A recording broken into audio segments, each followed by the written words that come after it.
The rejection email arrived at exactly 11:07 in the bright, ordinary light of a Tuesday morning, and for Arav Khanna, it felt like the sun itself had turned away. He was standing outside a glass-walled cafe across the street from the towering corporate building where he had just poured out the last fragments of hope he owned. Inside that building, the CEO had decided he wasn't the right fit. A single father, a long career break, a quiet resume full of survival instead of shining titles. The words were polite and clean, but the meaning was brutal. The CEO refused to hire the single dad. Arav closed his eyes for a second and leaned against the warm concrete wall, feeling the city rush past him in daylight, as if his private disaster did not matter to anyone else.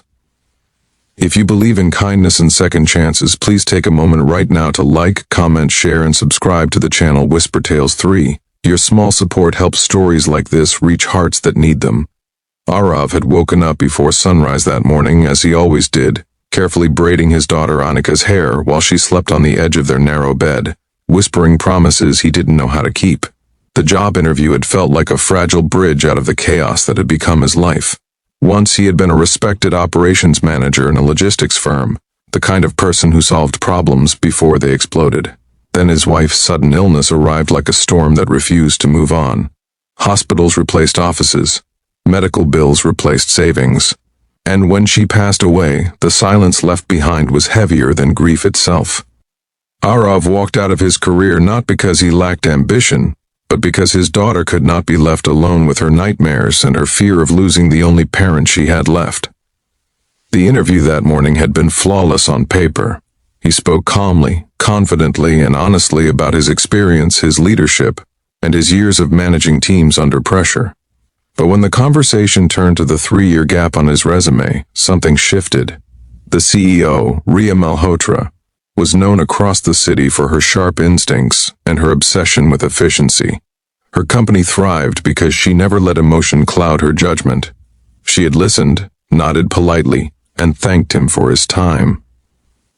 In her eyes, Arav saw not cruelty but a quiet calculation. Single fathers with complicated lives were risks, and risks had no place in her carefully engineered success. So now, under the bright late morning sun, Arav walked toward the bus stop with a rejection echoing in his head. He counted the coins in his pocket without thinking, already rearranging the day in his mind. He would pick Annika up from school early to save on daycare. He would smile when she showed him her drawings. He would stretch the groceries one more week. He would survive. He always did. What he didn't know was that the decision made in that glossy office would begin to unravel only hours later. At nearly the same time across the city, Riya Malhotra stood frozen in her executive suite, staring at the shattered reflection of her own control. A massive shipment of critical medical equipment had vanished from the company's tracking system.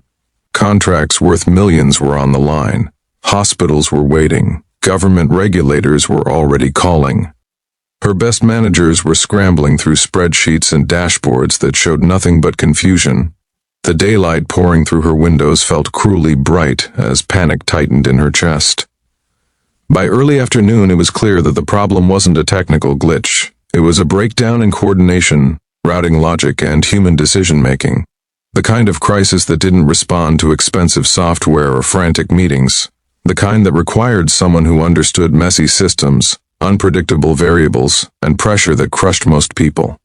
Riya remembered the quiet man from the morning interview. She remembered the way he had explained, almost casually, how he once rerouted an entire regional distribution network in the middle of a flood to keep emergency supplies moving. She remembered how he didn't boast, didn't dramatize his success, and didn't try to impress her. He simply described solutions as if chaos were something familiar and manageable. Without overthinking it, she asked her assistant to pull his file. Meanwhile, Arav was sitting in a sunlit school corridor, waiting for Annika to finish her art class.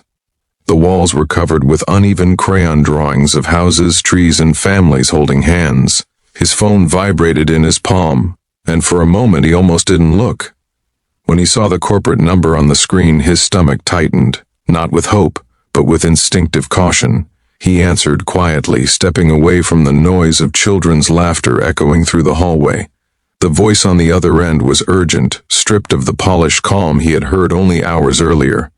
Ria asked if he could come back to the office. Immediately. He didn't ask why. By the time Arav reached the building again, the afternoon sun reflected off the glass in blinding sheets. Inside, the atmosphere was entirely different. People moved fast, whispered sharply, and avoided eye contact. Ria led him into a war room filled with screens and half-erased whiteboards. She explained the crisis quickly, her words clipped and precise, but the tension behind them unmistakable. Arav listened. He didn't interrupt. He walked slowly toward the nearest screen and began asking quiet questions that no one else had thought to ask. Where exactly had the last verified scan occurred? Who had authorized the rerouting? Which third-party carriers were involved? What human assumptions were built into the automated system? Within minutes, patterns emerged. He saw the flaw immediately. A regional subcontractor had been flagged incorrectly as low risk months earlier. The system prioritized speed over verification for that route. A delayed scan triggered a cascade of automated reroutes that pushed the shipment into a logistical blind spot. Everyone had trusted the algorithm. No one had challenged it. Arav rewrote the routing logic on a temporary protocol, coordinated directly with 2 distribution centers, and rerouted a recovery convoy before the hour ended. His hands were steady, his voice never rose. It was the same calm he used when Anika woke up crying from dreams she couldn't explain. By early evening, confirmation arrived. The shipment had been located and redirected. Hospitals would receive their equipment before dawn. The crisis collapsed into relief as suddenly as it had arrived. Ria stood silently at the edge of the room, watching her entire company breathe again because of a man she had dismissed that morning. She asked him to stay. But this time, her voice carried something new. Ria took him back into her office, now painted gold by the low afternoon sun, and she did something she had almost never done in her career. She admitted she had been wrong. She admitted that she had mistaken stability for strength and availability for reliability. She admitted that she had judged his life instead of his ability to navigate complexity. She offered him the role she had denied, with better terms, flexibility, and full authority to rebuild the company's risk systems. Arav didn't answer immediately. He thought of Anika waiting at home with her backpack still on, her small voice asking whether he would be there for her school play next month. He thought of the long nights he had spent teaching himself new tools after she fell asleep, refusing to let grief become an excuse for surrender. He thought of how easily the world overlooked people who were busy holding broken lives together. He accepted. In the weeks that followed, the company transformed. But so did Ria. She began arriving later in the morning so she could walk her own young son to school. She began questioning policies that rewarded endless hours instead of meaningful impact. And she began building a leadership culture that valued people who knew how to survive real life, not just optimize spreadsheets. Arav rebuilt more than systems. He rebuilt trust, not just in the company, but in himself. If this story has touched your heart even a little, please take a moment now to like, share, comment, and subscribe to Whisper Tales 3. Your engagement truly helps stories of hope reach those who may be struggling silently today.